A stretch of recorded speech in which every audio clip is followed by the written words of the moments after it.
స్వయంగా ముఖ్యమంత్రి గారు 1-2 సార్లు ప్రతి సభలో కూడా ఆయన తన పార్టీ వాళ్ళని హెచ్చరించినవన్నీ బహిరంగంగా కూడా రావటం వల్ల కూడా మరి ఆయనే చెప్తుంటే మాకేంటి, కార్యకర్తల అసంతృప్తి, పదవుల అసంతృప్తి పక్కన పెట్టండి, ఇవి అచ్చంగా ప్రజలు వాళ్ళకి సంబంధించిన అంశాలు ఇవి. ఈ అంశం మంచి జోష్ కదా, పొద్దున్నుంచి వాళ్ళు అందరికీ దీన్ని బాగా ఇది చేస్తున్నట్టున్నారు సహజంగా.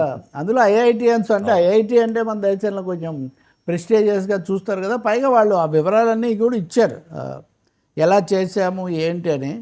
సో నేననే దీని మీద శల్య పరీక్ష చేసే కంటే పాలకవర్గ పార్టీ కూటమి తమ ఎమ్మెల్యేల మీద, తమ పని విధానం మీద, తమ నిర్ణయాల్లో జాప్యం దీని మీద శల్య పరీక్ష చేసుకొని మెరుగుపరుచుకుంటే ఇంకా మొదటి సంవత్సరమే కాబట్టి వాళ్ళకు ఉండేది వాళ్ళకు ఉంటుంది.